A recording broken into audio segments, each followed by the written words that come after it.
Spoštovane gledalke, spoštovani gledalci, drage obiskovalke, dragi obiskovalci, prav lepo pozdravljeni v oddaji Zajtrk pri Andreji. Današnji gost je eden večjih zvezd, ki jih imamo pri nas. Glasbenik, igralec, pisatelj in nadpovprečno uspešen režiser. Igral je v filmu Nikogaršnja zemlja, ki je prejel Oskarja. Režiral je film Kajmak in marmelada, ki je najbolj gledan slovenski film v svetu. Nadaljevanki, kot sta Teater Paradižnik in Naša mala klinika, sta bili dolgo in sta najbolj gledani pri nas. 474krat je igral v predstavi Džurologija, ki si jo gledalo več kot 300.000 obiskovalcev. Televizijska mreža HBO je od njega kupila scenarij za znanstveno-fantastično nadaljevanko v 6 delih. Je solastnik prvega privatnega gledališča v državah nekdanje Jugoslavije Luda Kuča. Pred 2 letoma je izdal tudi knjižni prvenec Mojih 50.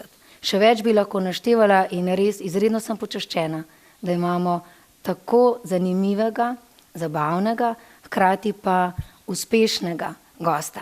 In lepo pozdravljam Branka Đurića Đura. Živijo. Dobro jutro, ni to tvoja ura, ne? Ni. Ampak mi bomo itak zvečer gledati, tako da lahko povemo, da smo se že začeli smejati, če preden smo v resnici začela pogovor, ne? Ja. Kaj rečemo najprej, o zlikani srajci ali o očalih? Srajca ni zlikana, ker ni moja ura, očala pa imam vedno. Imam hudo dioptrijo in motijo me luči, pa zato imam nič tazga posebnega. Včeraj si mi pa rekel, da bo še lepše zgleda z njimi. Pa to tudi, imam kakšne. Pravijo. Branko, veliko stvari sem naštela, ampak daleč od tega, da bi vse, kar v resnici ustvarjaš, kaj bi izpostavila je najbolj tisto, kar je tebi najbližje? Bi lahko rekla režiser, igralec, kaj bi ti izpostavil? Pa meni je najbližje tisto, ker sploh nisi omenila, recimo to je glasba. Jaz sem lider rock'n'roll benda in tako sem začel v bistvu od leta 83 obstaja band Bombaj Štampa, v katerem igram in to mi je nekako inicijacija bila za vse to, kar danes delam. Jaz sem hotel študirati nekaj, kjer ni matematike in hotel sem nekaj, kjer je podobno rock'n'rollu. Zato sem izbral igro, ker se mi je zdelo tako, da je to blisko rock'n'rollu. Ja. Pa recimo od vseh vlog, ki si imel, nisem sploh vsega naštela, v bistvu sem kančka ven izpostavljala, katero bi izpostavil, da je tebi najbližje ali pa da si najbolj ponosen. Lahko katero izpostaviš?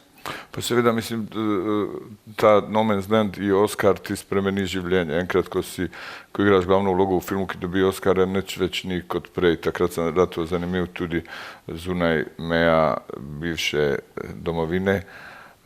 Čeprav sem mednarodni igralec rado razpadom Jugoslavije. Veš, takrat je bila Jugoslavija ena država, potem, ko nas je 5-6, jaz sem avtomatično rado mednarodni.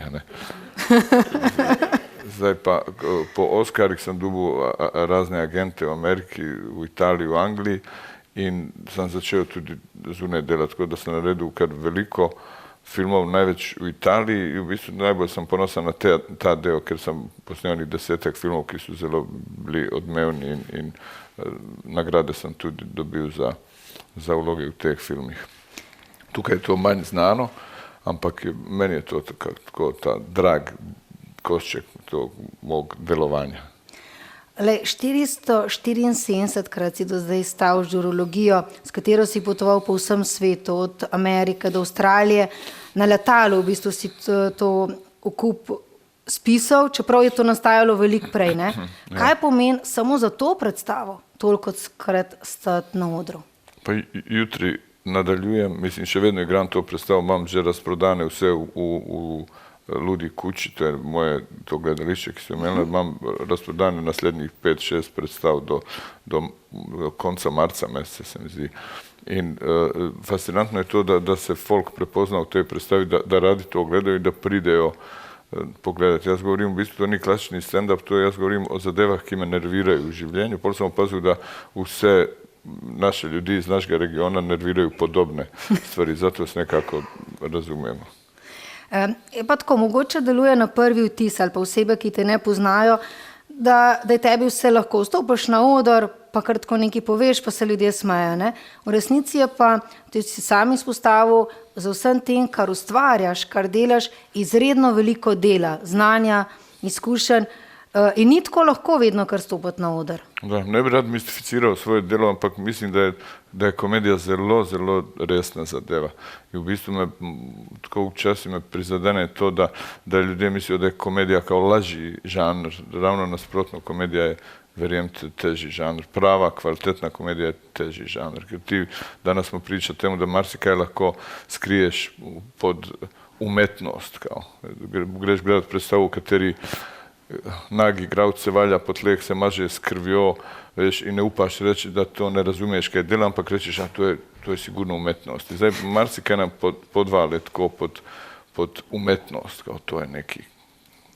Tudi kritika je mahnjena na to, oni imaju raditi to da ne razumiju za kaj gre, potem reći, a to je super, tako će im je kaj jasno, to je kao preveć populistično, pa reći, to je crowd pleaser, to je moderno reći, za to, da to vid umetnosti koju ja stvarjam, mi reći, sam crowd pleaser. In kaj je tvoj naslednji projekt, recimo, verjetno imaš več projektov, pa vsem? Kaj večjega pripravljaš? Kaj sem jaz vem, da ja od zunaj izgledam kot ten ambiciozni kreten, ki hoče delati vse živo in tako, da sem neki hiperenergetik, ampak ravno nasprotno imam to srečo, da lahko spreminjam te svoje poklice, čeprav so podobni vsi med sabo sorodni, kako bi rekel, ampak rad imam to možnost, da spreminjam svoj poklic. To me nekako žene. In tudi to veliko imam, zdaj izgleda, ko se malo hvalim, ampak imam veliko ponudbi, v glavnom sprejmem nekaj, ker se mi zdi zanimivo, ampak v glavnem zavračam. Običajno tudi zavračaš intervjuje, tako da sem res hvaležna, da si danes v naši družbi. Ampak mogoče, če se sem malo, rekel si, da bova danes lahko povedala nekaj stvari, ki jih javnost ne ve, ne? Kar naprej. In ena od stvari je, in verjetno je tudi to razlog, da si imel motivacijo za ustvarjanje naprej, ko si bil majhen, ste živeli vsaj do 14 let v izredno veliki revščini, ne? V eni kleti z vlažnimi stenami in verjetno je tudi bila spodbuda, da si pozneje imel predstavo Želim drugače, pa ok, zelo lepo si, tako lepo si dejal, potem smo očima imeli, ki mi je odprl pogled v svetu umetnosti in sem mu hvaležen. Tako srčno, lepo si to opisal, ne? Ampak ta popotnica, ki sta imela z mamo na začetku revščine, je pa verjetno dala to moč, ker veliko znanih, uspešnih ljudi je imelo nekaj takega, da drive naprej. Nisem to čutil nekoliko drive, tudi nisem to našo revščino čutil tako kot revščino. Šele pol sem se zavedal, da smo bili, jaz sem živio, takrat je, kako bi rekel, smo živeli v Jugoslaviji, takrat je v Sarajevu v enem kvartu, v kateri ni bilo pomembno, kdo je reven, kdo bogat, niti so bile razlike takšne kot danes, kako bi rekel. Nisem tega veliko opazil, pri nas je bilo glavno, da si frajer, a nisi frajer. To je bila Sarajevo v bistvu neka vrsta šola frajera, ker je non-stop to tekmovanje, kdo je večji frajer. I to pomeni, da moraš sprejemati, Šekspir bi rekel, udare i dare sudbine sa jednakom hvalom. To pomeni da preneseš te slabe momente i da se ne dvigneš preveč ko imaš dobre momente. Tako da je na ta način sam se šolo na ulici. Tako, kao. A to, ker zadeva to našo, oče je umrl, je bio star 21 let, ja sam živeo z mamo, z stari starši v tej kleti in smo tako, pač, to je bilo življenje, nismo jedli meso vsak dan, ampak enkrat na teden, danes ga ne jem sploh, ne, mogoče tudi zaradi tega. Ampak drugo je bilo ok, šel sem v gimnazijo in potem se mama poročila, oče je bio slikar, očim, in on je moj idol, on je naredil to, kar sam jaz danas. Ne. Zaljubil me je v umetnost. Mogoče še greva, mi smo navajeni, da ti tudi rečemo za vzdel Đuro, pa to tebi v resnici sploh ni všeč, prijatelji te kličejo Bane ali pa Džudži. Ja. Kako je pa tale, to iz enega filma, Dom za obešanje, Porano je bilo tvoje ime. tako sem Kako dobil. je to potem do tebe prišlo? Pa Kusturica mi je dao ta uzdevek, kao mene su dali kao Đuro, mislim u Sarajevu će se prezivaš Đurić, te zovu Đuro, će se prezivaš Petrović, te zovu Pero, ne razumiješ, to je ta nekakva glupa fora po kateri sam ja dobio Đuro. Ispostavljam ta Đuro dajem non stop zraven, ker je še en igralec iz Niša, ki je Branko Đurić, pa sam kretu dodao da sam imao onaj drugi Đuro, tako na IMDb celo včasih meni daju njegove filme zraven, čeprav je veliko starejši, on je igrao Partizanska eskadrila, pa takve pogosto me sprašio kao vi ste igrali Partizanski eskadrili, prav toliko star lik nisam da bi igrao Partizanske eskadrile. Ampak to dobiš taj uzdevek in koga nosiš. In takrat smo snimali Dom za obešanje i u tem filmu će se spomniš on Puran, ki se non stop pojavlja, oni cigani su ga zvali Džudži. I tako je Kusturica je nekako na jednom snimanju rekao kao, pa ti si Džudži, u stvari, in su me zebancije začeli klicati Džudži, tako da sam še Džudži dubu. U tom je u bistvu najbolj, najraje imam ta uzdevek, sam sebe kličem Džudži, recimo. Sve to piše tamo u knjizi. Drugače, Bane me družina, pa stari frendi, stari sosedje iz kvarta me kličejo Bane. Ko hodim po mestu, će me kdo pokliče Đuro, ej Đuro, ja se ne obraćam, ker vem da je neki fan, da se bo hotel uslikati ali neki, ampak če kdo me zakliče Bane, ja takoj se ustavim, ker vem da je neki stari friend ali pa žlahta. Kako pa se počutiš, ko te takole ustavljajo? Tudi so midva se pogovarjala in na koncu pogovora jih nama pristopil gospod, ki nas je stregel in je želel selfie s tabo. V bistvu se ti je to kar dogajalo ves čas, ne? Kako se počutiš? Pa to ti je u opisu delovnega mesta, to neč ni... Iz delovnega mesta, ok. Mislim, zgodi se da kakšnega kolego to zanese, pa da misli da je to neki pomembno, da te nekdo pozna. Meni je to, kako bi rekao, kako se reče na zdravilikom, stranski učinek, kao nus pojava, kao to je, pač boljše bilo brez tega, ampak to je super, mogla vidjeti kako to Brad Pitt, kako on to hendla, to je... Kako hendla Brad Pitt? Težko. Ko gremo, recimo, enkrat smo šli na pir in je prišel, sem ga čakal v enem lokalu, tako zunaj je prišel z motorjem, in je imel čelado z vizirom in se usedo, kje si zdravo živijo to, in se usede in naročimo pir, on ima čelado gor in potem dobi pir, dvigne tisto, spije, vrne, zapre nazaj, sem rekel, stari, a boš ves čas, ko vam pravi, ti ne želiš da ja dam dol čelado in res vem, kaj se zgodi, če bi on dal čelado, to je konec pira, kave, karkoli. Ti v bistvu prijateljuješ z Angelino Jolie, Brad Pittom, ste tudi bili skupaj. Vsej smo se, nekaj časa smo. Ste se družili, Ja. Ampak kako bi jo opisal, recimo? Vseeno imaš to priložnost, ker si bil z njima, da lahko več rečeš kot mi, ko jih gledamo bolj v igrah. Kaj jaz nisam fasciniran s popularnostjo.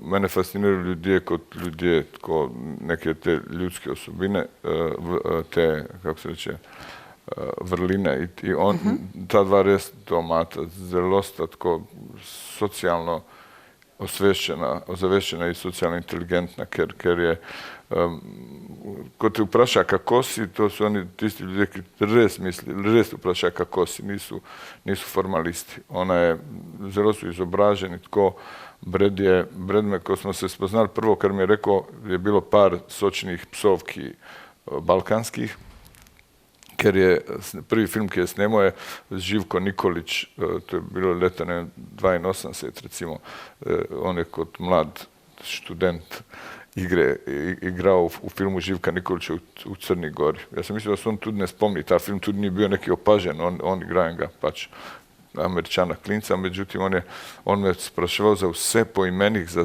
ljudi iz ekipe, ni 5 je našteo ljudi iz ekipe svojega prvega filma. Ja se zdaj ne spomnim od zadnjega filma, mogoče režiser pa 2 igralca da se spomnim imena, da bi se spomnili iz ekipe, već toliko je teh imena, ne on ima to vse kako bi rekel, zapomni si in ve podatke.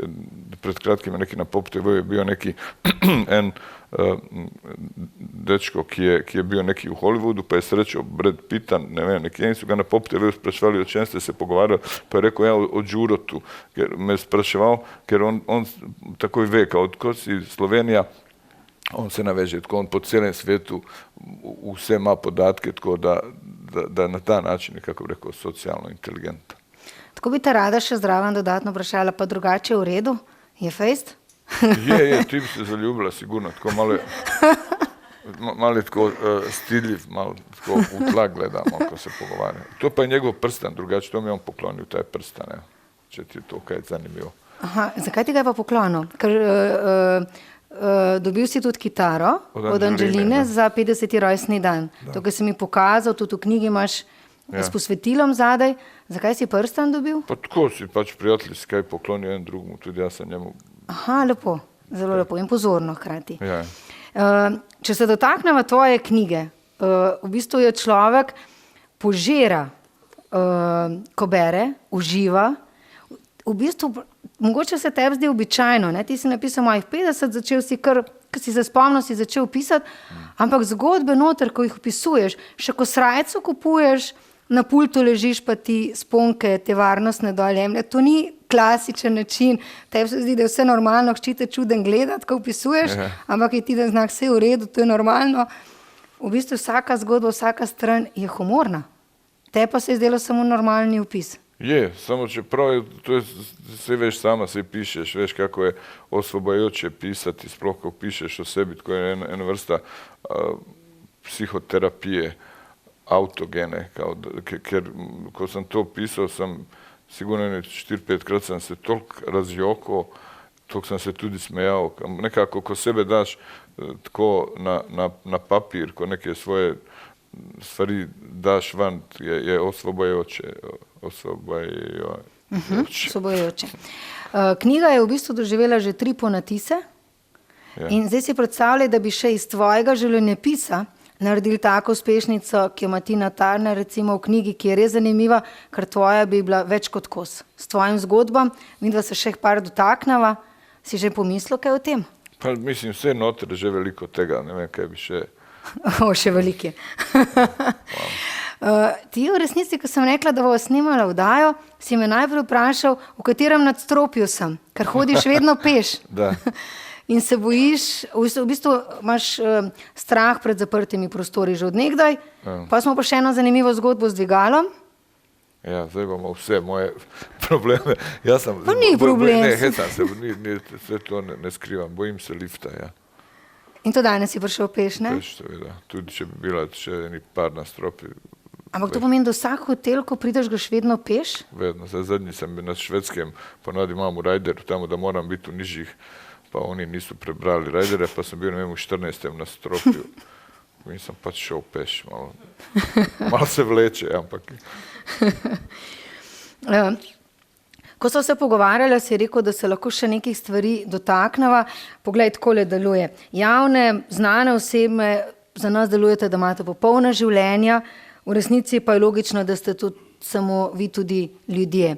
In ti si imel že nekaj operacij, kar nisi v bistvu, in tudi nisem nikjer zasledila, do zdaj povedal je, da si prebolel raka v 90-ih. Ja, imel sem tumor na ledvici in sem bil tako skoraj že odpisan. Takrat imel sem 68 kil, visok sem 1,90 m, veš kako sem zgledal. Res sem bil na koncu in su mi najdli ta tumor. Na sreću bio je tako na nekem mestu, ne vem, reče se retroperitonealno, nekje se zavleko in su operacija bila nekih 7 ur pa pol. Potem sam na neki terapiji bio leto dni, nekako sam se zmazao, res pravio čudežno, ampak nočem reći temu lik čudež, pač zgodi se da se izvlečeš. No in v resnici zanimivo je zelo veliko ljudi, ki nastopa, ki živi od glasu. Tudi osebno sem imela in ti tudi operacijo glasil, kar je normalno, ker veliko glas uporabljamo. In še na eni operaciji si bil pred kratkim, če lahko temu rečem operacija. Bio sam, recimo, kaj sam delal na zadnje, to proti smrčanju. To imam neki imam, da se mi po noči smrčim, neki se mi zapre tam zadaj in neki se z laserom se to naredi in so mi naredili z laserom in zdaj to je perfektno. Ampak to v bistvu z laserjem naredijo enkrat in ti greš takoj delati in govor, to ni, da je to čisto nova... Ne, to se ponovi, pa eni 5-6 krat greš tako, da se to, ne znam zdaj razložiti to točno, zakaj gre, ampak je zelo učinkovito to, bi rekel. Ti med našimi gosti mogoče danes nisi opazil, ker ti nismo vse predstavili, je tudi zobozdravnica, ki ti je to delala. Daj. Ja, tukaj z nami je...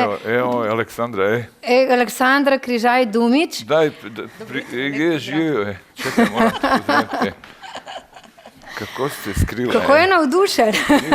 Kako, jaz pa govorim, zdaj mi je nerodno, jaz govorim to, kakšen je poseg, pa to.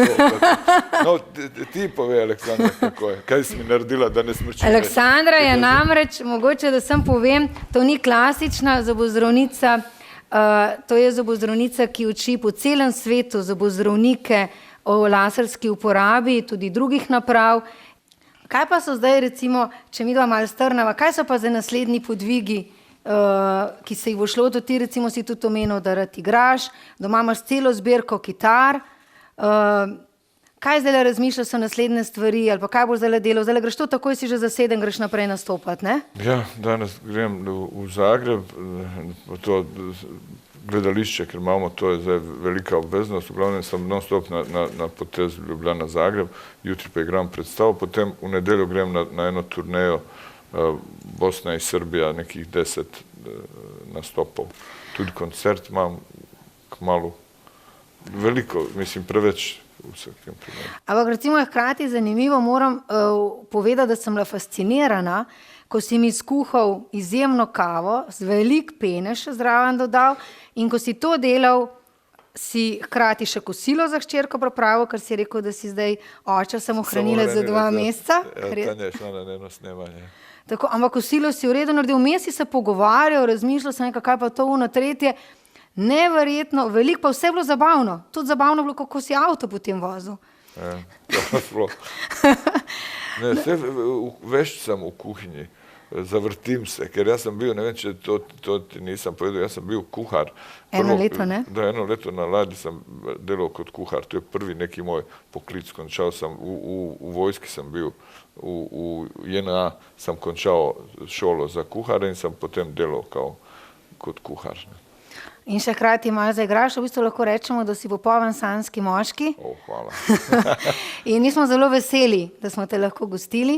Hvala lepa za tvojo družbo, za tvojo energijo, za tvoje informacije. Želimo ti še naprej veliko uspeha v produktivnosti. In poglej, zaključila bova s tole granatno jabolko. To si mi včeraj dal in si rekel, da je iz tvojega drevesa 250 let starega, Res, ja. Kjer ti meditiraš. Jaz meditiram pod tem drevesom, tako da je informiran sadež. Pa ga lahko pojem? Seveda, zato je.